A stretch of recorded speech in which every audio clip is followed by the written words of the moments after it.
Bonjour tout le monde, aujourd'hui on se retrouve dans une nouvelle vidéo où je vais vous donner des clés pour réussir à faire une lettre de motivation, même sans avoir besoin de beaucoup d'expérience, ce qui est le cas souvent des étudiants, ou même quand on cherche un stage pour le collège ou le lycée en troisième ou seconde.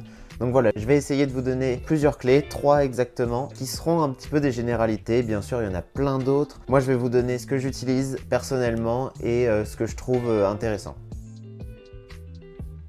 La première clé, alors ça va pas être directement sur la lettre de motivation, ça va être sur les recherches qu'on va pouvoir faire sur le poste. Ça va être plus compliqué pour des stages, par exemple, si on cherche un stage d'une semaine ou de 2 mois, parce que c'est vrai que les entreprises ne prennent pas forcément la peine de faire des fiches de poste pour ce type de durée, parce que c'est vrai que c'est pas des postes qu'elles recherchent forcément.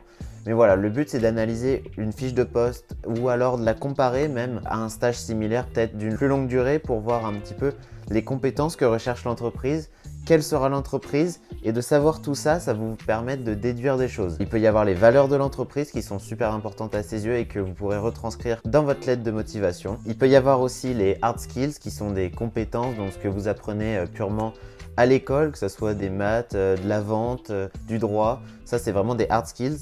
Ensuite, il y a les compétences comportementales qu'on appelle des soft skills qui sont de plus en plus valorisées en ce moment. C'est des compétences comportementales, c'est-à-dire savoir travailler en équipe, savoir se gérer en autonomie. Voilà, donc toutes ces choses-là que vous allez pouvoir trouver sur une fiche de poste similaire à ce que vous recherchez dans un stage qui sera soit plus court, soit de la période proposée. Ça va vous permettre de vous renseigner sur l'entreprise, sur ce qu'elle est et ce qu'elle cherche. Et ça va nous permettre de passer à la deuxième clé. Donc la deuxième clé, ça va être d'adapter les compétences que je viens de vous citer, que ce soit des hard skills, des soft skills ou les valeurs même de l'entreprise, essayer de s'associer un petit peu.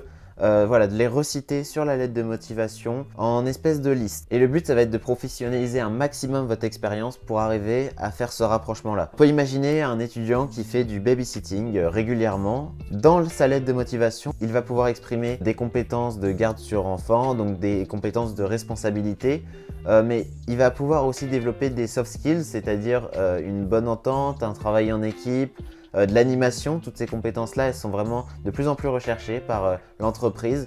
Et tout ça, il faut vraiment essayer de tourner un babysitting, je prenais l'exemple maintenant, en comment j'ai appris, qu'est-ce que ça a développé chez moi, l'expérience que j'en ai tirée, et le déduire en hard skills et en soft skills. Et derrière les valeurs, par exemple les valeurs de l'humain peut-être qui sont transmises dans un babysitting, vous pouvez aussi les retranscrire un peu plus en détail dans la lettre de motivation. Enfin, la troisième clé qui me semble évidente, mais c'est toujours bien de le rappeler, c'est sur la mise en forme qui est super importante. Il faut vraiment faire des phrases courtes, qui impactent, qui soient factuelles. Il ne faut pas tourner autour du pot, il faut dire ce qu'on sait faire, ce qu'on peut apporter et comment on se lie à l'entreprise, qu'est-ce qui nous intéresse, pourquoi elle viendrait nous chercher nous, donc ce qui nous détache un peu des autres, qu'est-ce qui fait que vous êtes différent dans cette lettre de motivation. Et voilà, tout ça, c'est ce que va chercher l'entreprise dans la lettre de motivation. Bien sûr aussi, du coup, elle va chercher les compétences que vous aurez pour savoir si vous pourrez avoir le poste. Mais tout ça, du coup, il faut être vraiment factuel, qu'il puisse avoir la formation très rapidement. C'est pas au recruteur de chercher une information ou de la deviner. L'interprétation, c'est vraiment à bannir. Donc voilà, essayez d'être factuel un maximum. J'ai trouvé une stat qui dit qu'en gros, les recruteurs passent moins de 2 minutes et demie sur une lettre de motivation. Donc voilà, il faut vraiment être factuel.